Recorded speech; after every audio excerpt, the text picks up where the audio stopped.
आसमान में काले घने बादल छाए हुए थे और जोरों से बिजली कड़क रही थी। गांव की चौपाल के पास ही संजय और राकेश दोनों की राशन की दुकानें आमने सामने थीं। वैसे तो दोनों दोस्त थे, लेकिन धंधे के मामले में दोनों की किस्मत बिल्कुल अलग थी।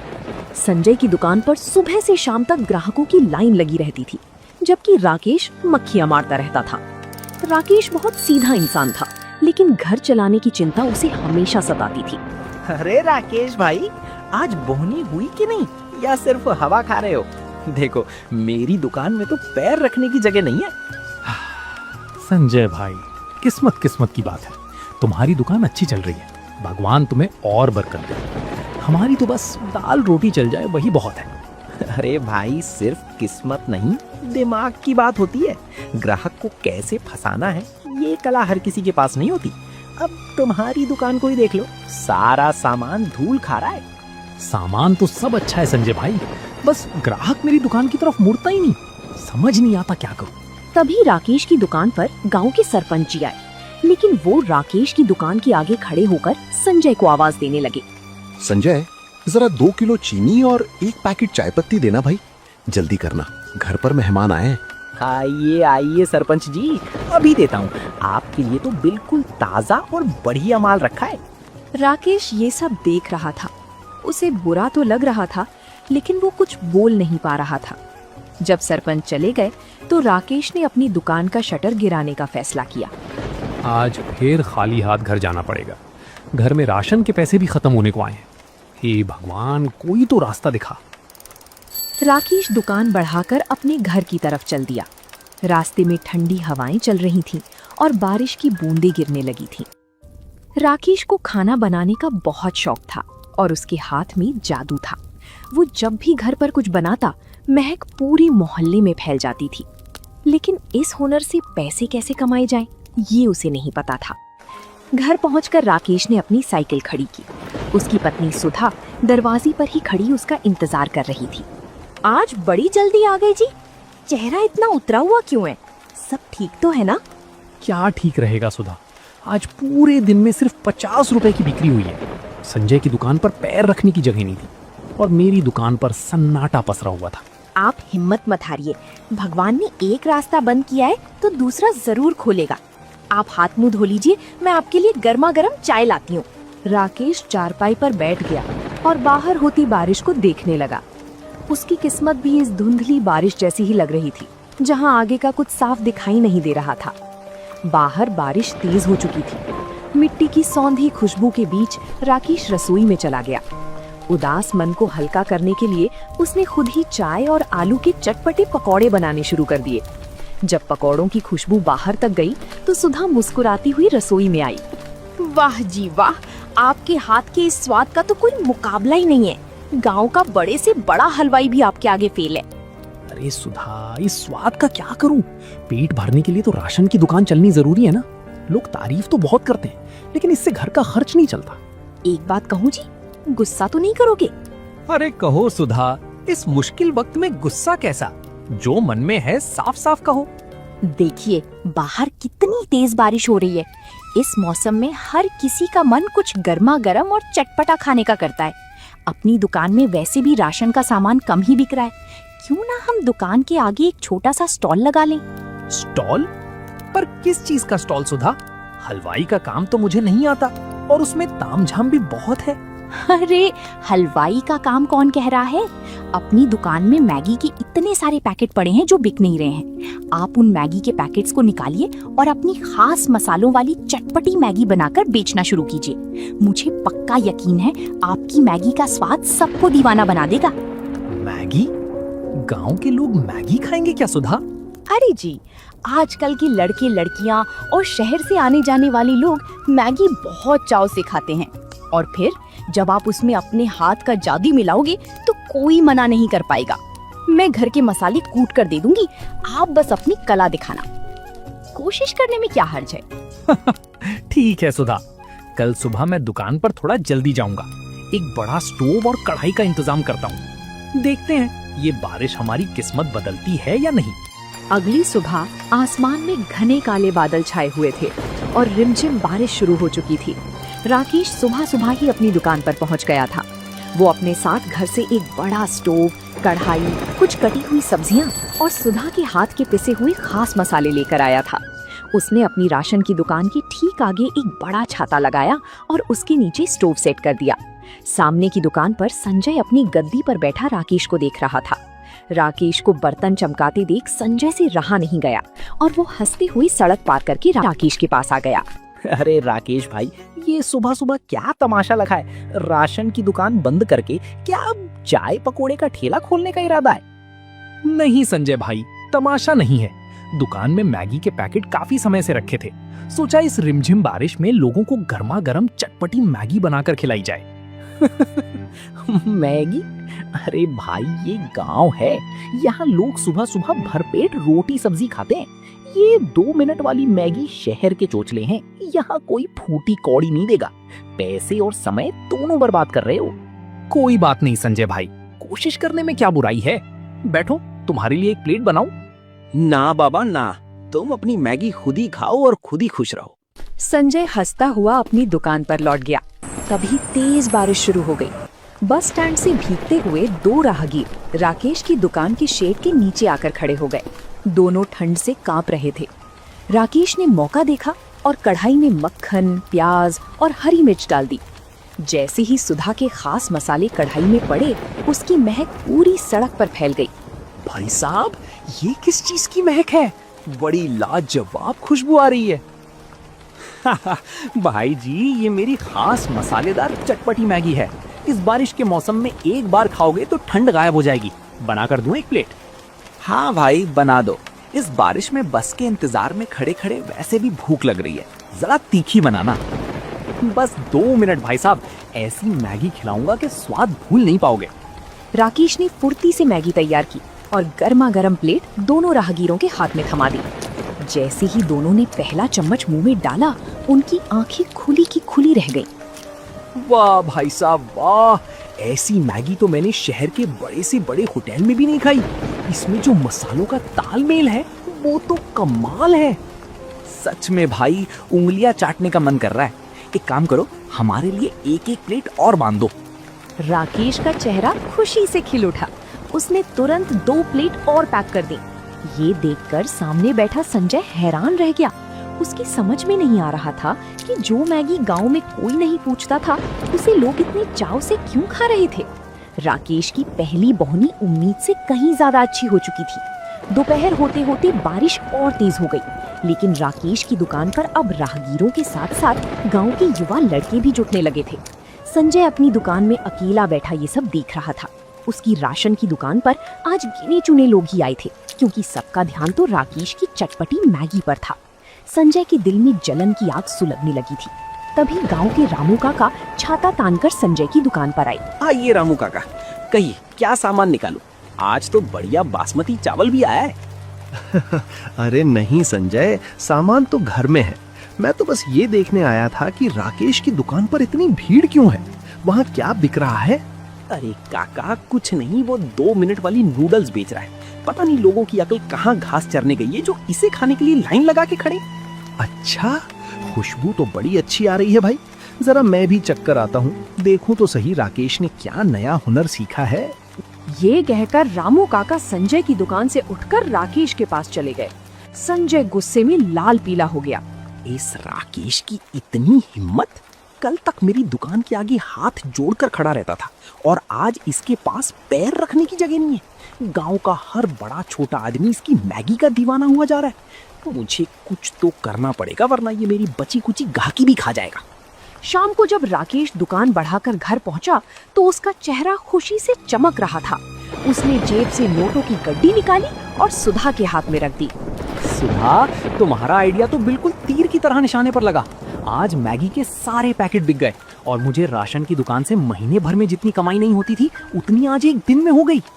मैंने कहा था ना जी, आपके हाथ के स्वाद की कदर एक दिन जरूर होगी। ये तो बस शुरुआत है। हाँ सुधा, लेकिन सामने संजय का चेहरा देखने लायक था। वो गुस्से में मुझे ऐसे देख रहा था जैसे मैं उसकी जमीन हड़प रहा हूँ। मुझे लगता है वो चुप नहीं बैठेगा। आप उसकी फिक्र मत कीजिए, आप ईमानदारी से अपना काम करिए। स्वाद आपके हाथ में है, किसी की जलन से आपका स्वाद कोई नहीं छीन सकता। लेकिन राकेश का डर सही था। उधर संजय अपने घर पर बैठा एक बड़ी योजना बना रहा था। अगली सुबह जब बारिश थोड़ी थमी तो संजय सीधे शहर के बड़े थोक बाजार के लिए रवाना हो गया। उसके दिमाग में रात भर यही बात घूम रही थी कि अगर राकेश मैगी बेचकर अमीर बन सकता है तो वो क्यों नहीं। उसने शहर से 5 बड़े डिब्बे मैगी, बढ़िया किस्म का मक्खन और तरह तरह के महंगे सॉस खरीदे। उसने मन ही मन सोच लिया था कि वो राकेश से बड़ी और आधुनिक दुकान लगाएगा। दोपहर तक संजय गांव वापस आ गया। उसने अपनी दुकान के बाहर एक चमचमाती हुई नई स्टील की टेबल लगवाई, एक बड़ा गैस चूल्हा रखवाया और एक बड़ा सा बोर्ड टांग दिया जिस पर लिखा था संजय मैगी पॉइंट। राकेश अपनी दुकान के आगे कढ़ाई चढ़ा रहा था। उसने जब संजय की ये नई तैयारी देखी तो हैरान रह गया। अरे संजय भाई, ये तो बहुत बढ़िया बात है। तुमने तो बहुत बड़ा स्टॉल लगा लिया, बधाई हो तुम्हें। बधाई अपने पास रखो राकेश भाई। अब तुम्हारी वो साधारण सी मैगी का खेल खत्म होने वाला है। देखो, मैं शहर से असली मक्खन और विदेशी सॉस लेकर आया हूँ। अब गांव वाले तुम्हारी वो सूखी मैगी छोड़कर मेरी वीआईपी मैगी खाएंगे। संजय भाई, बाजार बहुत बड़ा है, ग्राहक किसी एक का नहीं होता। तुम भी कमाओ, हम भी कमाएंगे। भगवान सबको बरकत दे। बरकत तो अब सिर्फ मेरी दुकान पर होगी। अभी देखना, जैसे ही मैं चूल्हा जलाऊंगा तुम्हारी दुकान के सारे ग्राहक दौड़कर इधर आ जाएंगे। पैसे के आगे तुम्हारा वो देसी जुगाड़ टिक नहीं पाएगा। संजय ने तुरंत अपने नौकर को आवाज दी और जोर जोर से बर्तन खड़काने लगा ताकि पूरे बाजार का ध्यान उसकी तरफ आ जाए। बाजार में आने जाने वाले लोग संजय की इस नई और बड़ी दुकान को देखकर रुकने लगे। गांव के मुखिया जी के भाई महेंद्र सिंह भी वहां से गुजर रहे थे। अरे संजय, ये क्या नया काम शुरू कर दिया? राशन का धंधा मंदा हो गया क्या? आइए महेंद्र भैया, राशन तो चल ही रहा है, लेकिन अब गांव वालों को शहर का असली स्वाद चखाने के लिए ये स्पेशल स्टॉल खोला है। बैठिए, आपके लिए शहर के खास मसालों वाली मैगी बनाता हूँ। संजय ने महेंद्र सिंह को बिठाया और पूरी ताकत से मैगी बनाने में जुट गया। आसमान में फिर से काले बादल घिर आए और रिमझिम बारिश होने लगी। संजय की दुकान पर 4-5 लोग इकट्ठा हो गए थे जो ये देखने आए थे कि शहर वाले मसालों का स्वाद कैसा होता है। संजय ने कढ़ाई में सब्जियां, नूडल्स और वो सारे सॉस डाल दिए जो वो शहर से लाया था। उसने मैगी को दिखने में तो बहुत खूबसूरत बना दिया, लेकिन उसे खाना बनाने का कोई तजुर्बा नहीं था। उसे ये अंदाजा ही नहीं था कि नमक, मिर्च और मसालों का सही तालमेल क्या होता है। संजय ने बड़े गर्व के साथ पहली प्लेट महेंद्र सिंह के सामने परोसी। लीजिए महेंद्र भैया, खाइए। ऐसी मैगी पूरे इलाके में कहीं नहीं मिलेगी। महेंद्र सिंह ने बड़े चाव से एक निवाला मुंह में रखा, लेकिन मुंह में डालते ही उनका चेहरा अजीब सा बन गया। उन्होंने मुश्किल से उसे निगला और तुरंत पानी की तरफ हाथ बढ़ाया। थू थू, अरे संजय, ये क्या बना दिया है तुमने? इसमें तो सिर्फ खट्टापन और कड़वा स्वाद आ रहा है। मैगी तो पूरी तरह गल चुकी है और मसालों का कोई अता पता ही नहीं है। ऐसा कैसे हो सकता है भैया? मैं तो शहर के सबसे महंगे सॉस और असली मक्खन का इस्तेमाल कर रहा हूँ। जरा दोबारा चक्कर देखिए। अरे भाई, महंगे सामान से स्वाद नहीं आता, स्वाद हाथ के हुनर से आता है। तुमने तो पूरा मूड खराब कर दिया। पैसे कमाने के चक्कर में लोगों की सेहत खराब करोगे क्या? पास खड़े दूसरे ग्राहकों ने भी जब सुना तो उन्होंने संजय की दुकान से कदम पीछे खींच लिए। ठीक उसी समय सामने राकेश की दुकान से सुधा के कूटे हुए मसालों और असली देसी तड़के की महक उड़ती हुई आई। वो महक इतनी लाजवाब थी कि महेंद्र सिंह खुद को रोक नहीं पाए। भाई, खुशबू तो असली उधर से आ रही है। चलो भाई, राकेश की दुकान पर ही चलते हैं। वहाँ कम से कम तसल्ली का खाना तो मिलता है। महेंद्र सिंह और उनके साथ खड़े सभी लोग संजय की दुकान छोड़कर राकेश की स्टॉल की तरफ चल दिए। संजय हाथ में कड़छी पकड़े अपनी खाली दुकान में खड़ा रह गया। उसकी जलन अब गुस्से और लाचारी में बदलने लगी थी। अरे राकेश भाई, जल्दी से एक प्लेट अपनी वो कड़क मसाले वाली मैगी लगाओ। सामने संजय ने तो शहर के सॉस के नाम पर पूरा मुंह कड़वा कर दिया। ऐसा मत कहिए महेंद्र भैया, संजय भाई ने तो अभी नया नया काम शुरू किया है। धीरे धीरे हाथ साफ हो जाएगा। आप रुकिए, आपके लिए गर्मा गर्म मैगी लाता हूँ। राकेश ने बिना किसी देरी के मैगी बनाई। कुछ ही मिनटों में भाप उड़ती हुई लाजवाब मैगी महेंद्र सिंह के सामने थी। महेंद्र सिंह ने पहला चम्मच मुंह में रखा और उनके चेहरे पर सुकून आ गया। वाह राकेश, इसे कहते हैं असली स्वाद। मसालों का ऐसा संतुलन तो सिर्फ किसी उस्ताद के हाथ में ही हो सकता है। तुम्हारी इस मैगी के आगे शहर के बड़े बड़े ढाबे फेल हैं। आसपास खड़े दूसरे ग्राहकों ने भी हाँ में हाँ मिलाई। देखते ही देखते राकेश की दुकान पर मेला सा लग गया। बारिश तेज हो रही थी, लेकिन लोगों का उत्साह कम नहीं हो रहा था। कोई छाता तान कर खड़ा था, तो कोई शेड के नीचे सिमट कर मैगी का लुत्फ ले रहा था। सामने अपनी बड़ी स्टील की टेबल पर खड़ा संजय गुस्से में ये सब देख रहा था। अरे ओ रामू, सीधे खड़े क्या देख रहे हो? जरा सड़क पर जाकर आवाज लगाओ कि हमारी मैगी पर 2 रुपए की छूट है। मालिक, मैंने आवाज लगाई थी, पर लोग कह रहे हैं कि स्वाद अच्छा नहीं होगा, तो मुफ्त की मैगी भी कोई नहीं खाएगा। सब राकेश भाई की दुकान की तरफ ही भाग रहे हैं। चुप कर, नमक हराम उसकी तरफदारी करता है। कल तक जो मेरे सामने सीधे मुंह बोल नहीं पाता था, आज उसकी इतनी पूछ हो रही है। मुझे ये बर्दाश्त नहीं हो रहा। कुछ तो ऐसा करना होगा कि इसका ये तमाशा हमेशा के लिए बंद हो जाए। संजय को राकेश की सफलता फूटी आंख नहीं भा रही थी। 2-3 दिन और बीत गए। बारिश का सिलसिला लगातार जारी था। राकेश की दुकान का नाम अब पूरे गांव के साथ साथ आसपास के 2-4 गांव में भी फैल चुका था। शहर जाने वाली बसें भी अब थोड़ी देर के लिए राकेश की दुकान के पास रुकती थी, ताकि यात्री गर्मा गर्म मैगी खा सके। दूसरी तरफ संजय की दुकान पर सन्नाटा पसरा हुआ था। उसने 2 बार और मैगी बनाने की कोशिश की, लेकिन हर बार स्वाद बिगड़ने के कारण ग्राहक उसकी दुकान पर दोबारा नहीं लौटे। उसका महंगा सामान खराब हो रहा था और राशन की बिक्री भी ठप हो चुकी थी, क्योंकि उसका पूरा ध्यान सिर्फ राकेश को नीचा दिखाने में लगा था। आखिरकार एक दोपहर संजय ने गुस्से और हताशा में आकर अपने मैगी स्टॉल का बोर्ड नीचे उतार दिया और दुकान का आधा शटर गिराकर अंदर बैठ गया। तभी गांव के सरपंच जी राकेश की दुकान पर मैगी खाने आए। उन्होंने संजय की दुकान की हालत देखी तो सिर हिलाया। राकेश भाई, तुम्हारे मैगी ने तो कमाल कर दिया है, पर जरा सामने देखो, संजय ने अपना स्टॉल बंद कर दिया। सुना है उसका काफी नुकसान हो गया है और अब वो किसी से बात भी नहीं कर रहा। हाँ सरपंच जी, मैं भी देख रहा हूँ। संजय भाई ने जोश में आकर अपना बहुत सारा नुकसान कर लिया। मुझे अच्छा नहीं लग रहा कि मेरी वजह से उनका काम ठप हो गया। इसमें तुम्हारी क्या गलती है राकेश? धंधा तो अपने हुनर और व्यवहार से चलता है। तुमने ईमानदारी से मेहनत की, इसलिए तुम्हें फल मिला। उसने जलन में काम शुरू किया, इसलिए नुकसान खा गया। सरपंच जी के जाने के बाद राकेश से रहा नहीं गया। उसने एक प्लेट में बिल्कुल ताजी, गर्मा गर्म और खुशबूदार मैगी निकाली और सड़क पार करके संजय की दुकान की तरफ चल दिया। यहाँ क्यों आए हो राकेश? मेरी बर्बादी का तमाशा देखने आए हो या अपनी जीत का जश्न मनाने आए हो? जाओ यहाँ से, मुझे तुम्हारी कोई सहानुभूति नहीं चाहिए। संजय भाई, तुम मुझे गलत समझ रहे हो। हम दोनों बचपन के दोस्त हैं और सालों से आमने सामने दुकान चला रहे हैं। धंधे की अपनी जगह है, लेकिन हमारी दोस्ती की अपनी जगह है। तुम सुबह से भूखे बैठे हो, पहले ये मैगी खाओ। संजय ने राकेश की तरफ देखा। उसकी आंखों में कोई घमंड या चिढ़ाने का भाव नहीं था, बल्कि सिर्फ एक सच्चे दोस्त की चिंता थी। संजय का गुस्सा धीरे धीरे पिघलने लगा, लेकिन उसका अहंकार अभी भी उसे पूरी तरह झुकने नहीं दे रहा था। संजय चुपचाप उस गर्मा गर्म मैगी की प्लेट को देखता रहा। उसकी नाक में मसालों की वही लाजवाब खुशबू आ रही थी जिसने पूरे गांव को दीवाना बना रखा था। राकेश के बार बार कहने पर संजय ने भारी मन से एक निवाला मुंह में रखा। जैसे ही मैगी उसके मुंह में गई, उसे समझ आ गया कि वो क्यों हार गया था। उस स्वाद में सिर्फ मसाले नहीं थे, बल्कि राकेश की मेहनत और ईमानदारी का जादू था। संजय की आंखों में आंसू आ गए। राकेश भाई, मुझे माफ कर दो। मैं कितना अंधा हो गया था। तुम्हारी दुकान चलती देख मेरे मन में इतनी जलन पैदा हो गई कि मैं भूल गया कि तुम मेरे बचपन के दोस्त हो। मैंने तुम्हें नीचा दिखाने के लिए क्या कुछ नहीं किया। अरे संजय भाई, कैसी बातें करते हो? पुरानी बातों को यहीं छोड़ दो। दोस्त हो तुम मेरे। गुस्सा और मुकाबला तो अपनों में ही होता है। दिल छोटा मत करो।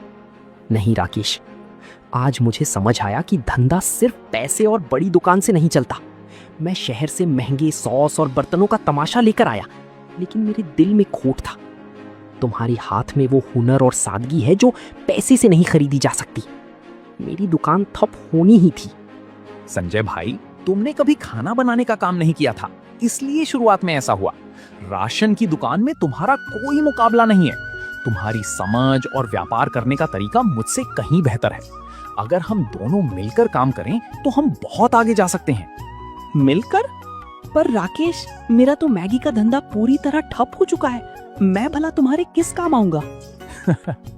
संजय भाई, मेरी दुकान पर ग्राहकों की इतनी भीड़ होती है कि मैं अकेला संभाल नहीं पाता। सामान लाना, हिसाब किताब रखना और व्यवस्था संभालना मेरे बस की बात नहीं है। अगर तुम मेरा साथ दो तो हम इस छोटे से स्टॉल को एक बड़े ढाबे में बदल सकते हैं। संजय ने राकेश की तरफ देखा। उसे यकीन नहीं हो रहा था कि जिस इंसान को वो बर्बाद करना चाहता था, वही आज उसे आगे बढ़ने का रास्ता दिखा रहा था। संजय का सारा अहंकार और जलन हमेशा के लिए खत्म हो चुका था। कुछ ही दिनों में बाजार का नजारा पूरी तरह बदल गया। अब संजय और राकेश की दुकानें आमने सामने प्रतिद्वंद्वी की तरह नहीं, बल्कि एक होकर चल रही थीं। दोनों ने मिलकर अपनी एक बड़ा सुंदर स्टॉल लगा लिया।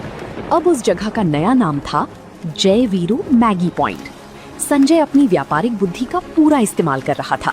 वो शहर से सीधे मैगी के बड़े थोक कट्टे और ताज़ा सब्जियां कम दामों में लेकर आता, जिससे मुनाफे में बढ़ोतरी होने लगी। वहीं राकेश अपनी कढ़ाई के सामने खड़ा होकर पूरे दिल से चटपटी मैगी बनाता था। शाम का समय था, तेज बारिश हो रही थी और शेड के नीचे ग्राहकों की भारी भीड़ जमा थी। संजय काउंटर पर बैठकर फटाफट टोकन काट रहा था और ग्राहकों से हंसकर बात कर रहा था। आइए प्रधान जी, बैठिए बैठिए। आपके लिए स्पेशल मसाले वाली मैगी तैयार हो रही है। आज राकेश भाई ने मसालों में कुछ नया तड़का लगाया है। अरे संजय भाई, जब से तुम दोनों साथ आए हो, दुकान की रौनक ही बदल गई है। अब ना तो भीड़ में इंतजार करना पड़ता है और स्वाद तो पहले से भी लाजवाब हो गया है। ये सब राकेश भाई के हाथ का जादू है प्रधान जी। मैं तो बस व्यवस्था संभाल रहा हूँ। रात को जब दुकान बंद हुई तो दोनों दोस्त काउंटर पर बैठकर हिसाब करने लगे। आज की कमाई पिछले सारे रिकॉर्ड तोड़ चुकी थी। संजय ने पैसे गिनकर 2 बराबर हिस्सों में बांटे। राकेश भाई, आज मुझे समझ आया कि जब दो दोस्त जलने की बजाय एक दूसरे का हाथ थाम लेते हैं तो तरक्की 2 गुनी रफ्तार से होती है। तुमने मुझे डूबने से बचा लिया। संजय भाई, तरक्की तो इस बारिश और तुम्हारी समझदारी की वजह से हुई है। अकेले तो मैं सिर्फ कढ़ाई हिलाता रह जाता। तुमने इसे असली व्यापार बनाया है। गांव की वो छोटी सी दुकान अब केवल चटपटी मैगी का केंद्र नहीं थी, बल्कि वो 2 दोस्तों की अटूट एकता और मेहनत की एक जीती जागती मिसाल बन चुकी थी, जिसका स्वाद पूरे इलाके के लोग कभी नहीं भूल सकते थे।